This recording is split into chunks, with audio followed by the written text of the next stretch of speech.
प्रिय दर्शकों, स्वागत है आपका हमारे चैनल ज्ञान संचयन में। विवाहित महिलाओं के बीच अत्यधिक प्रचलित ज्येष्ठ कृष्ण अमावस्या के दिन आने वाले सावित्री व्रत की कथा इस प्रकार से है। भद्र देश के एक राजा थे जिनका नाम अश्वपति था। भद्र देश के राजा अश्वपति के कोई संतान न थी। उन्होंने संतान की प्राप्ति के लिए मंत्रोच्चारण के साथ प्रतिदिन 1,00,000 आहुतियां दी। 18 वर्षों तक यह क्रम जारी रहा। इसके बाद सावित्री देवी ने प्रकट होकर वर दिया कि राजन, तुझे एक तेजस्वी कन्या पैदा होगी। सावित्री देवी की कृपा से जन्म लेने के कारण से कन्या का नाम सावित्री रखा गया। कन्या बड़ी होकर बेहद रूपवान हुई। योग्य वर न मिलने की वजह से सावित्री के पिता दुखी थे। उन्होंने कन्या को स्वयंवर तलाशने भेजा। सावित्री तपोवन में भटकने लगी। वहां साल्व देश के राजा द्युमत्सेन रहते थे, क्योंकि उनका राज्य किसी ने छीन लिया था। उनके पुत्र सत्यवान को देखकर सावित्री ने पति के रूप में उनका वरण किया। ऋषिराज नारद को जब यह बात पता चली तो वह राजा अश्वपति के पास पहुंचे और कहा कि हे राजन, यह क्या कर रहे हैं आप? सत्यवान गुणवान है, धर्मात्मा है और बलवान भी है, पर उसकी आयु बहुत छोटी है, वह अल्पायु है। 1 वर्ष के बाद ही उसकी मृत्यु हो जाएगी। ऋषिराज नारद की बात सुनकर राजा अश्वपति घोर चिंता में डूब गए। सावित्री ने उनसे कारण पूछा तो राजा ने कहा, पुत्री, तुमने जिस राजकुमार को अपने वर के रूप में चुना है वह अल्पायु है। तुम्हें किसी और को अपना जीवन साथी बनाना चाहिए। इस पर सावित्री ने कहा कि पिताजी, आर्य कन्याएं अपने पति का एक बार ही वरण करती हैं, राजा एक बार ही आज्ञा देता है और पंडित एक बार ही प्रतिज्ञा करते हैं और कन्यादान भी एक ही बार किया जाता है। सावित्री हट करने लगी और बोली, मैं सत्यवान से ही विवाह करूंगी। राजा अश्वपति ने सावित्री का विवाह सत्यवान से कर दिया। सावित्री अपने ससुराल पहुंचते ही सास ससुर की सेवा करने लगी। समय बीतता चला गया। नारद मुनि ने सावित्री को पहले ही सत्यवान की मृत्यु के दिन के बारे में बता दिया था। वह दिन जैसे जैसे करीब आने लगा, सावित्री अधीर होने लगी।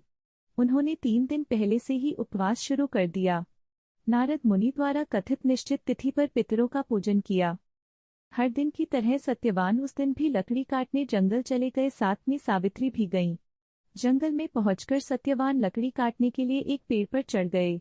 तभी उसके सिर में तेज दर्द होने लगा। दर्द से व्याकुल सत्यवान पेड़ से नीचे उतर गए।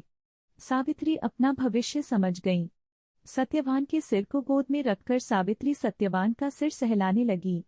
तभी वहां यमराज आते दिखे। यमराज अपने साथ सत्यवान को ले जाने लगे। सावित्री भी उनके पीछे पीछे चल पड़ी। यमराज ने सावित्री को समझाने की कोशिश की कि यही विधि का विधान है, लेकिन सावित्री नहीं मानी। सावित्री की निष्ठा और पतिप्रायणता को देखकर यमराज ने सावित्री से कहा कि हे देवी, तुम धन्य हो, तुम मुझसे कोई भी वरदान मांगो। सावित्री ने कहा कि मेरे सास ससुर वनवासी और अंधे हैं, उन्हें आप दिव्य ज्योति प्रदान करें। यमराज ने कहा, ऐसा ही होगा, जाओ अब लौट जाओ। लेकिन सावित्री अपने पति सत्यवान के पीछे पीछे चलती रही। यमराज ने कहा, देवी तुम वापस जाओ। सावित्री ने कहा, भगवान, मुझे अपने पतिदेव के पीछे पीछे चलने में कोई परेशानी नहीं है। पति के पीछे चलना मेरा कर्तव्य है। यह सुनकर उन्होंने फिर से उसे एक और वर मांगने के लिए कहा। सावित्री बोली, हमारे ससुर का राज्य छिन गया है, उसे पुनः वापस दिला दें। यमराज ने सावित्री को यह वरदान भी दे दिया और कहा, अब तुम लौट जाओ। लेकिन सावित्री पीछे पीछे चलती रही। यमराज ने सावित्री को तीसरा वरदान मांगने को कहा। इस पर सावित्री ने 100 संतानों और सौभाग्य का वरदान मांगा। यमराज ने इसका वरदान भी सावित्री को दे दिया। सावित्री ने यमराज से कहा कि प्रभु, मैं एक पतिव्रता पत्नी हूँ और आपने मुझे पुत्रवती होने का आशीर्वाद दिया है। यह सुनकर यमराज को सत्यवान के प्राण छोड़ने पड़े। यमराज अंतर्ध्यान हो गए और सावित्री उसी वट वृक्ष के पास आ गई जहां उसके पति का मृत शरीर पड़ा था। सत्यवान जीवंत हो गया और दोनों खुशी खुशी अपने राज्य की ओर चल पड़े। दोनों जब घर पहुंचे तो देखा कि माता पिता को दिव्य ज्योति प्राप्त हो गई है। इस प्रकार सावित्री सत्यवान चिरकाल तक राज्य सुख भोगते रहे। अतः पतिव्रता सावित्री के अनुरूप ही प्रथम अपने सास ससुर का उचित पूजन करने के साथ ही अन्य विधियों को प्रारंभ करें। वट सावित्री व्रत करने और इस कथा को सुनने से उपवासक के वैवाहिक जीवन या जीवन साथी की आयु पर किसी प्रकार का कोई संकट आया भी हो तो वो टल जाता है।